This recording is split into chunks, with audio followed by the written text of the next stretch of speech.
is up? My name is Sam, and today I will be telling you my picks for UFC 292 and breaking down the fights for this main card. I cannot wait. There has been a few pullouts of this main card, but still, this card is a banger, and I cannot wait for it. Let's go. First fight we're going to talk about here is not in the main card, but here, ending off the prelims, is Chris Weidman returning for the first time since 2021 since his horrific injury. He's going to be fighting Brad Tavares. He is the minus 270 favorite, Brad. And for here, I just hope Chris Weidman can get in, I just want to see him fight and him look good. And hopefully, he says he's going to throw a few kicks to start off the fight. And he told Brad in the press conference not to check it. And I don't think he really needs to. I'm with here in this fight. I'm going with Brad just because. I'm going with Chris Weidman here in this fight, which I think Brad could win the fight.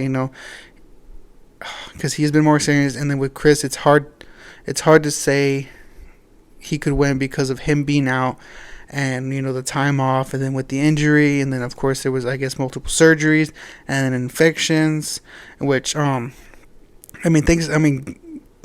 news for him to be able to come back and fight from that.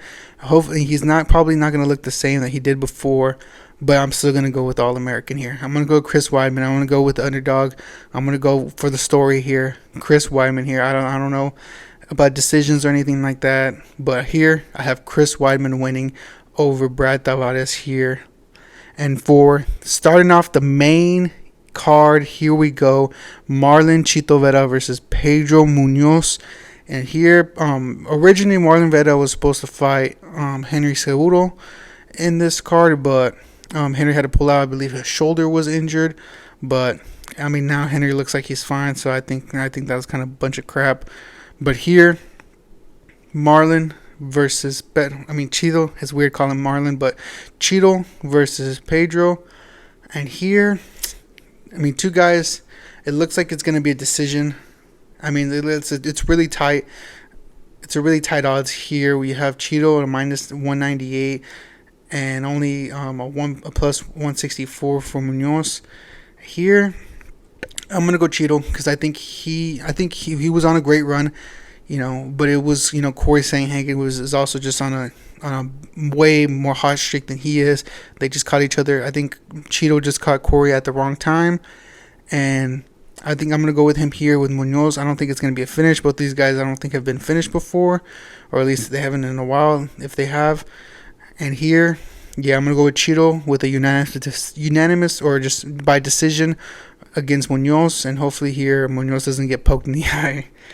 And for the next fight here, the bantamweight bout, we have Mario Bautista, which is a teammate that trains in Arizona with Sean O'Malley. And of course, here fighting him is Damon Blackshear. Damon Blackshear is just coming off of a week's notice. He fought last week in the fight night, and he got a win off a twister, which I think he is only the third person to win off that submission move. And he's been talking a lot of mess about Mario here. I was watching the live weigh-ins earlier just because I like to make sure everybody make weight and everyone has. And here he's talking about that he sees nothing, that Mario does that worries him. And I kind of want to take him on that. He seems confident. He was able to make weight. He was like half a pound. He was 135 and a half, which I think he weighed in less. I think Mario weighed in at 136, which that's something, just to be able to fight, celebrate and eat, and what, and then when the boss calls you, I'm going to take this fight. So you take it. And just in a week, and they're able to make weight and be lighter than the guy you were fighting. Oh man, but it kind of scares me to take the underdog. But you know what? I'm gonna do it. I was gonna pick Mario originally, but I'm gonna go with Damon here. I don't think he's catapulting to super. I don't think that, but he is gonna make his name well known. Win or lose, he's gonna make his name known because of taking this fight within a week after fighting, and I think he's gonna go back-to-back weeks with a win here. And win or lose, I think he wins here. This could be a possible fight of the night. Depends how Mario brings it. And next fight here we have is the future Ian Machado Gary versus Neil Magny. Ian was supposed to fight originally Jeff Neal, but Jeff Neal had to pull out due to injury, and Ian and Neal have been at their throats. The press conference, everything. Neil Magny weighed in, and he weighed in just fine, and Ian, they both weighed in just fine. And I expect this to be Ian Gary's last fight out of the top 10 for a while. He's going to be in the top 10 after this fight if he wins, because Neil Magny is no slouch. The man is pretty much the top 10 gatekeeper at this point, and he's a long, lengthy guy that's going to push Ian Gary to the edge of the cage, and he's going to have him there and try to wrestle with him, grapple with him. And it looks like these guys have a little bit of bad blood, and they're going to, he's going to try to knock his lights out too for all the mess he's been talking about. And Ian Gary, he's going to show out, put on a show. He was already doing Conor McGregor impressions in the press conference. And I'm excited for tonight for the ceremonial weigh-ins, just to see these two guys go at it again. And one more face-off before the big night.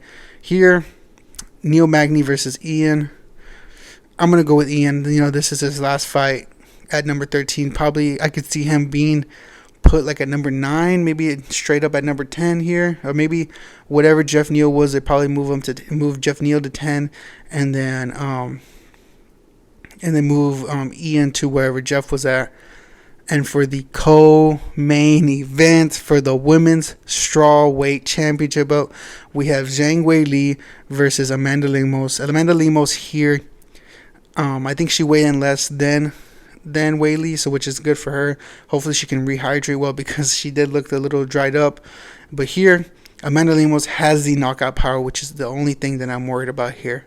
She has knockout power, and she can catch Weili at any time, and that is dangerous. And I think she has nothing to lose, and she is willing to take that risk at any point.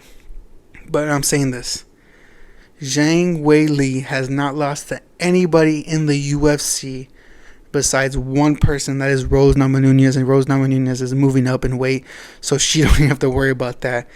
And the only thing that, there's many things that Zhang Weili has over Amanda Lemos, which is grappling. Amanda Lemos got subbed by Jessica Andrade, and I think that's what we're going to see from Zhang Weili, because I think she's not going to want to try to get caught, striking with her, because Amanda Lemos does have the power, and I think she's just going to try to take her down.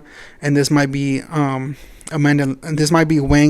Weili by a submission, or just probably just a ground and pound, take her down, and then just start pounding her on top. Pause. And here I have the champ defending, and she is going to defend her title here against Amanda Lemos here for the strawweight division. And let's see. There's one name that comes to mind that I am excited for here. I'm gonna try to get to it as fast as I can. Here, who is it? Tatiana Suarez. She is next for the belt. That, I think Zhang Weili, she can be the champ for a long time, but Tatiana's coming, man. She is coming, and I think she can. That's gonna be a great fight, because she absolutely ragdolled Jessica Andrade, and that's an exciting. Weili and Suarez, I think that fight I'm more excited for happening than this fight right here. But of course, Weili has to get her work done easy, and that's what I think she's gonna do. I'd say this doesn't go more than 3 rounds, maybe it goes a full 5, but I'd say no more than 3. I have Weili Zhang right here. Zhang Weili defending her strawweight title right here. And for the main event, we have the Funk Master Aljamain Sterling versus Sugar Sean O'Malley. And here, I have been going really back and forth for this fight. I have no idea who I was going to pick here. Sean O'Malley, an amazing striker, a decent grappler, not the best, but well enough, I guess, for him to survive off this. And one thing, I've been watching multiple fighters and what their breakdown and what they think they should do. And then, of course, I watched the Henry Cejudo fight. I rewatched the Henry Cejudo fight, and I rewatched the Petr Yan and Sean O'Malley fight, and then I rewatched the Aljamain Sterling and Petr Yan fight. And here, Sean O'Malley is going to have to stay in the middle of that ring. He's going to have to stay in the middle black circle and just stay there all day and not let Aljamain Sterling take him to the fence, because he's going to take him to the fence. He's going to shove him to the fence, and Sean O'Malley is going to probably try to grab the fence and hold on for dear life.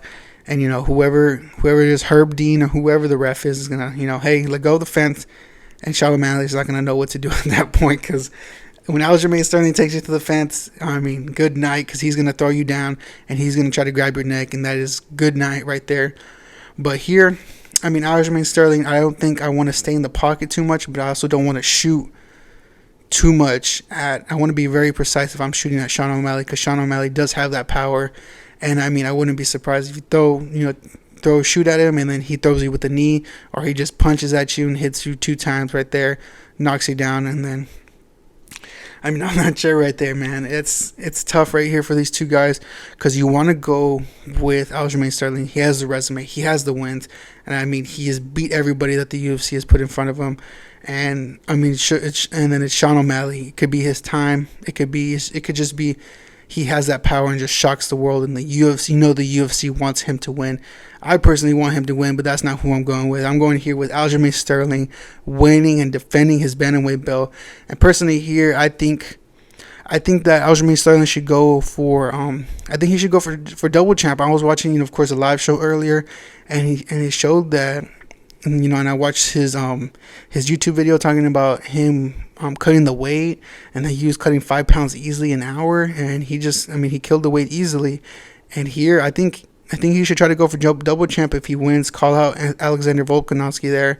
Hopefully he can fight in December, but I think that's kind of short notice here. But Sean O'Malley, if he wins, I'm excited for that, especially if Cheeto wins. Sean O'Malley in December in Las Vegas. I'm going to try to do whatever it takes. I'm going to try to grow this channel or whatever.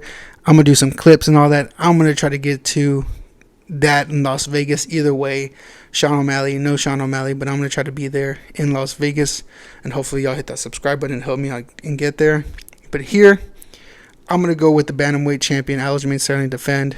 And hopefully it could be the sugar show for all you sugar lovers out there.